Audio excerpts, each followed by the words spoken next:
നമ്മളെല്ലാം വളരെ ചെറുതാണ് ഈ പ്രകൃതിക്ക് മുൻപിൽ. അതുകൊണ്ട് വലിയ വർത്താനൊന്നും വേണ്ട. ആ MLAക്കും അറിവില്ല. You are educated. പ്രായത്തിന്റെ പക്വതയെങ്കിലും നിങ്ങൾ കാണിക്കണ്ട. 213 മരങ്ങൾ മുംബൈക്ക് ധാരാളം ഓക്സിജൻ സപ്ലൈ ചെയ്യുന്നുണ്ടാകാം. So do not disturb. ചത്തുപോക്കും. ഓക്സിജൻ കിട്ടിയില്ലെങ്കിൽ ആ MLAയുടെ അടുത്തില്ലേ, എന്നിട്ട് മരങ്ങളുടെ ഓക്സിജന്റെ ഇമ്പോർട്ടൻസ് എന്താണെന്ന് പറഞ്ഞു കൊടുക്ക്. കുറച്ച് സമയം എടുക്കും മനസ്സിലാവാൻ, ബട്ട് കീപ് ട്രൈങ്. എന്തായാലും ആ പാർക്ക് നിങ്ങൾക്ക് ഒരിക്കലും കിട്ടാൻ പോകുന്നില്ല. See you. ആരാ ഇവിടെ? Rahul Anand.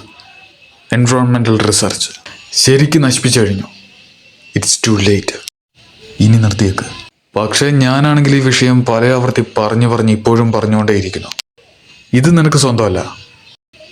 You know Y? ഈ നേച്ചറിൽ ആർക്കൊന്നും സ്വന്തമല്ല. കുറച്ചു കാലം ഇവിടെ ജീവിച്ചിട്ട് ഒന്നിനെയും ഡിസ്റ്റർബ് ചെയ്യാതെ തിരിച്ചു പോകണം. വരും തലമുറയ്ക്ക് ഇത് കൈമാറണം.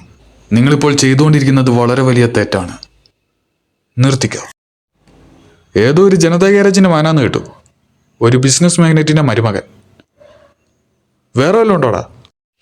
അവര് പിന്നെയും പണിയും നാട്ടില്ല. നിങ്ങൾ നിർത്തുന്നോ? ഞാനായിട്ട് നിർത്തിക്കണോ? തല്ലാനും കൊല്ലാനും വേണ്ടി നീ കൂടെ നിർത്തി അവർക്കൊക്കെ ഇപ്പൊ കാര്യങ്ങൾ മനസ്സിലായി. അവരൊക്കെ വണ്ടിയെടുത്ത് പോകുക. കളം വിടുന്നത് നിനക്കും നല്ലത്. 2 മിനിറ്റിനുള്ളിൽ ഇവിടെയുള്ള എല്ലാ വണ്ടികളും നിങ്ങളുടെ സകല സാധനങ്ങളും എടുത്ത് പുറത്തു പോയിക്കൊള്ളണം. ഔട്ട്. തെറ്റ് ചെയ്തു. തെറ്റാണെന്ന് പറഞ്ഞിട്ടും വീണ്ടും അത് ചെയ്തു. അതാ തല്ലേണ്ടി വന്നത്. നിങ്ങളെക്കുറിച്ച് ഞാൻ കേട്ടിട്ടുണ്ട് സാർ, നല്ലത് മാത്രം. എന്നാൽ നിങ്ങളുടെ മകനിലത് കണ്ടില്ല. ജനതാ ഗ്യാരേജ് ഇവിടെ എല്ലാം റിപ്പയർ ചെയ്യപ്പെടും. എനിക്ക് ഒരുപാട് ഇഷ്ടമായി സാർ. ചെറിയ റിപ്പയർ നിങ്ങളുടെ മകനും ആവശ്യമുണ്ട്. നിങ്ങളൊരു നല്ല മനുഷ്യനായതുകൊണ്ടാണ് വിളിച്ചുടനെ ഞാൻ വന്നത്. നിങ്ങളുടെ മകൻ തെറ്റിയെന്നായിരുന്നു നിങ്ങൾക്ക് അറിയില്ല എന്ന് എൻ്റെ വിശ്വാസം.